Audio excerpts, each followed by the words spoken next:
कह रही हूँ जो सच है पापा। दी के साथ जो इन लोगों ने गलत किया उसका क्या?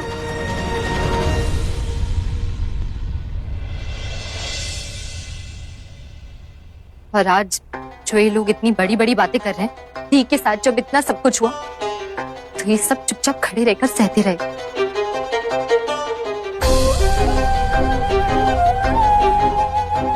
और ध्रुव जी, आप तो सच को दुनिया के सामने लाते हो ना।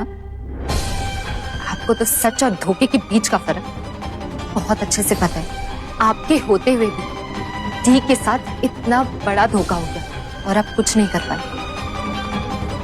आप अपनी और दी की जिंदगी तो बचा नहीं पाए, आप मेरी क्या मदद करोगे?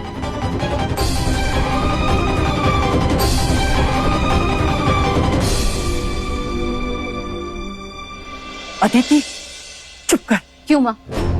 आप लोगों ने कहा ना सच कहने को, तो अब जब मैं सच बोल रही हूँ तो आप लोग सुनने को तैयार क्यों नहीं हो? और तुम दीप और बिहान पांडे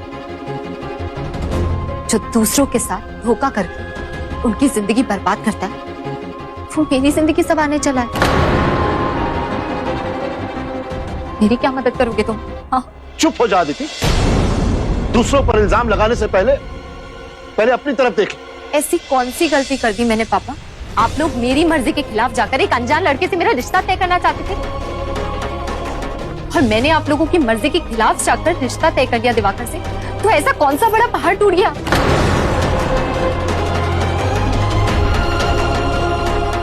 ये मेरी लाइफ है पापा, मैं चाहे जिसके साथ रिश्ता रखूं, मैं नहीं चाहती कि आप लोग मेरी लाइफ में इंटरफेयर करें।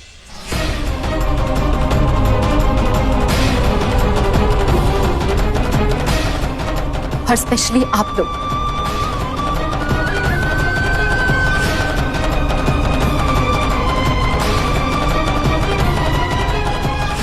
और हाँ, एक और बात, मेरी शादी हो चुकी है दिवाकर से, अब वो मेरे पति हैं। तो आप लोग अगर उसे एक दामाद का दर्जा नहीं दे सकते, तो मेरी हाथ जोड़ के आप लोगों से विनती है कि कोई दिवाकर की बेइज्जती नहीं करेगा।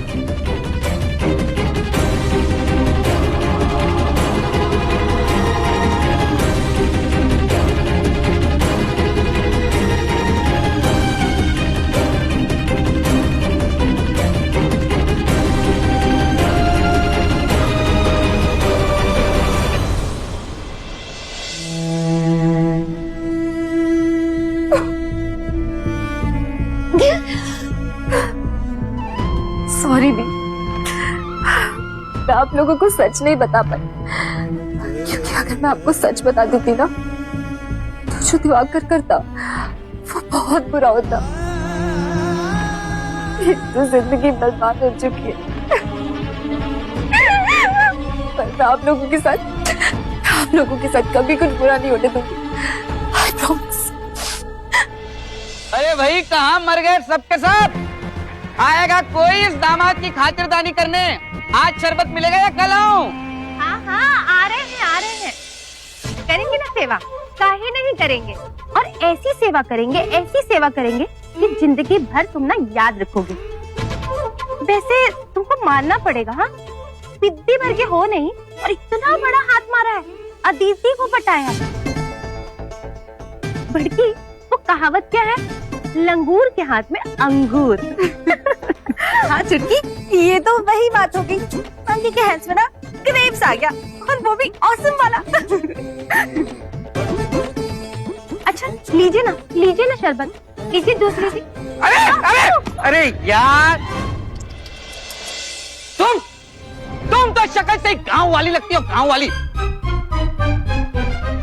मुंह खोलती हो तो ऐसा लगता है जैसे कान में किसी ने लाल चींटियां छोड़ दी है। और तुम हंसो मत खिकी करके, तुम तो शक्ल से बेवकूफ लगती हो। तुम तो घर के अंदर भी बाहर निकालने के लायक नहीं हो। तुम दोनों को तो किसी आदिवासी गांव में होना चाहिए था, गोबर के घर में, ना पानी हो ना बिजली हो, पूरा दिन मिलके जिंगल अला हुर करती रहती। पता नहीं कैसे लॉटरी लग गई तुम दोनों की और आ गई इस बड़े से महल में। रे ओ पिप्पी, कुछ ज्यादा नहीं बोल रहे हो तुम? Just mind your tongue, हाँ? ए!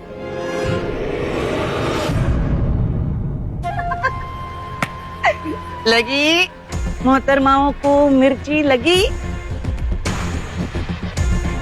इसीलिए बड़े प्यार से कह रहा हूँ, मेरे मुंह मत लगना। सिर्फ ये शक्ल भोली सी है, काम उतने ही गंदे है। आई बात समझ में? चलो जाओ यहाँ से। तुम्हारे मुंह कोई लगना भी नहीं चाहता है। चल बड़की, डिस्गस्टिंग पर्सन। ला ला ला ला ला। औकात में आओ वापस, अपने औकात में रहो। खुशी मिल गई ना तुम्हें?